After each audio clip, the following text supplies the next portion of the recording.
There is a world most people never notice, not because it is hidden, but because it is quiet. So quiet that it almost disappears, like a thought you forget before you can fully form it. This world is called Quantum. In Quantum, small beings exist. They're not physical in the way humans understand. They're more like emotional patterns given shape, like feelings that have become aware of themselves. These small beings are called Quantoms. And each Quantum has a small pocket on their belly. And in that pocket they collect things that humans cannot easily hold on to. Things like worries that feel too vague to speak, or fears that are never fully expressed themselves. Questions that repeat without resolution. And when a note is placed inside a Quantum's pocket, nothing is forced or fixed. Instead, the system of Quantum responds naturally. Situations shift slightly, perceptions change, and over time the person connected to that feeling begins to see things differently, often without realizing why. And one of these Quantoms is called Dreamling. Now, Dreamling exists in a region of Quantum known as the half-formed sky. And this is where dreams pass by when they are not quite fully completed. It's not a physical place, but rather a state where unfinished experiences continue to exist. Moments that were interrupted or thoughts that were never resolved. Dreams that stopped before they reached any form of meaning. And in the half-formed sky, these dreams do not disappear. They repeat, fade, return, and reshape themselves as they pass through. And Dreamling observes them as they move through this space. Most dreams are brief, some are unclear, but this time one pattern seemed to appear repeatedly more than the others. And it always begins the same way: a train platform, a clock, a sense of urgency, and a man who always seems to be late. The dream does not arrive in a fixed form. Each time it appears, the details shift slightly. Sometimes the platform is crowded, sometimes it's empty. Sometimes the corridors are confusing or endless, but the emotional pattern is always the same. The man is always trying to reach a train. He moves quickly, as if he is already behind schedule. He checks his pockets, his bag, and anything he is carrying, as though something important is missing. A heavy coat hangs awkwardly on him, and a briefcase that feels too full keeps slipping open at the worst moments, spilling out objects that seem important but never make sense in the moment. Everything in the dream reinforces the feeling that time is running out. The clock seems heavier than a normal clock should feel, and the environment feels slightly pressured, as if everything is pushing him forward. When he does reach the train, it is usually already waiting, but only just. But instead of feeling relief, however, the man feels uncertainty. He hesitates, he turns back for a moment, he second-guesses himself, and in that small pause something always goes wrong. The doors begin to close, the train leaves, and the dream begins to break apart. It never ends cleanly. It dissolves into fragments, leaving behind a strong emotional trace that carries into the man's waking life. And Dreamling observes this cycle many times, over and over. At first, Dreamling doesn't interfere. Most dreams in Quantum follow their own natural pattern. They form, repeat if necessary, and eventually shift on their own. But this one doesn't shift. Instead, it repeats the same emotional pattern again and again without any form of resolution. So Dreamling begins to watch it more closely. And over time, Dreamling begins to understand something about the dream. It's not really about trains or platforms, it's about urgency. The feeling that if you stop moving, something will go wrong. The belief that you must always be doing the next thing. The fear that if you pause, you will lose your place completely. Dreamling can sense that this feeling does not come from the dream itself, but rather from the man's waking life. A life that's perhaps filled with pressure, expectations, and a constant awareness of what still needs to be done. Even moments of rest carry the feeling that something has been left unfinished.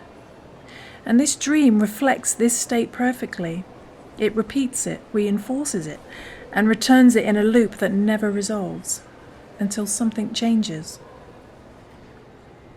The next time the dream forms, Dreamling moves closer than before.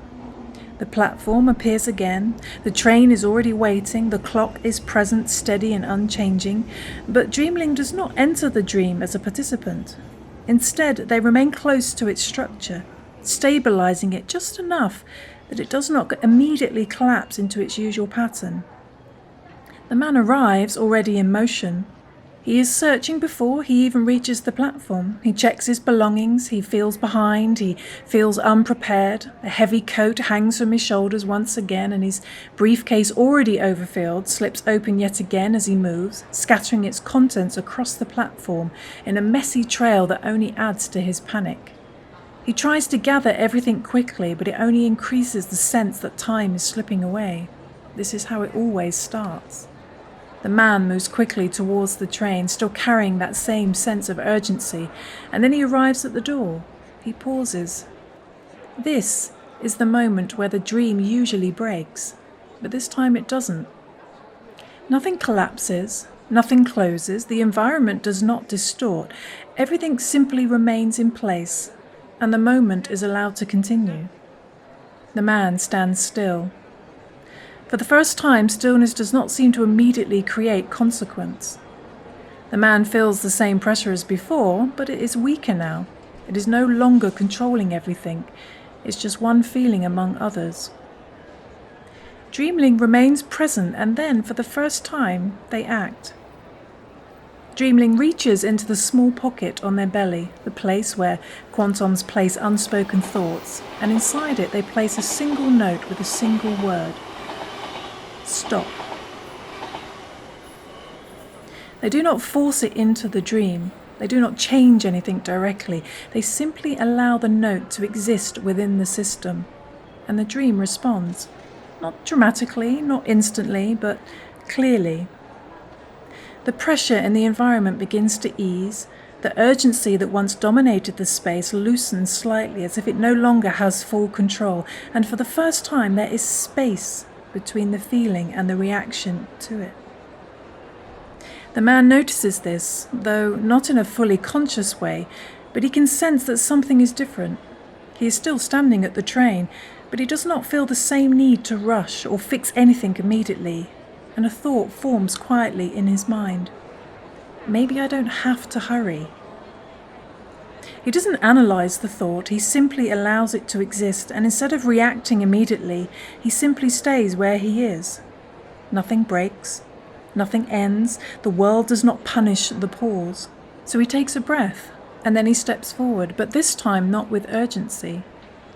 He steps onto the train as if it has always been there waiting for him, and the doors remain open. Nothing closes behind him. There is no sense of loss, no moment of failure, no feeling that something has gone wrong. The platform remains, but it no longer feels important.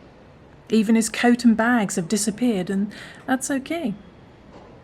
Inside the train, the atmosphere is also different. It's calm, not perfect, not magical, just free of pressure. There is movement, but no urgency attached to it. No need to arrive anywhere immediately, and in fact, the man's anxiety of reaching his unknown destination has been replaced with a sense of wonder, of excitement in anticipation of where the train might lead. Dreamling observes this carefully. Nothing has been fixed because nothing was broken in the first place. The pattern has simply changed. As the dream begins to dissolve back into the wider flow of Quantum, Dreamling releases it, and something in its structure has shifted. The loop is no longer fixed in place. Dreamling continues through the half-formed sky, where other dreams form and pass in similar ways, each carrying its own unresolved feeling, each waiting for the moment where it might be seen clearly enough to change. And somewhere, in the waking world, the man may still feel traces of urgency in his life, but deep within the dreaming layer, in his subconscious, something has changed. He knows now that not everything that repeats must end the same way, and that sometimes he simply needs to stop long enough to allow things to become something else, something better, something that was meant to be rather than forced. And the moral of this story is, When everything feels urgent, the mind can turn life into a loop of almost arriving.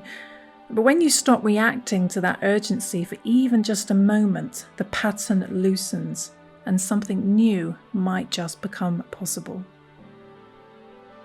And I really hope you enjoyed that story. I hope it resonated with you, and let me know in the comments below if you have any of these stress repeating dreams. And maybe next time you might remember this story, and it might just give you that slight moment of pause where you can just say, I don't need to pack all this stuff for the airport. I don't need to catch that train. And maybe something will shift for you. But thank you for listening, and I hope you'll join me next time. Bye.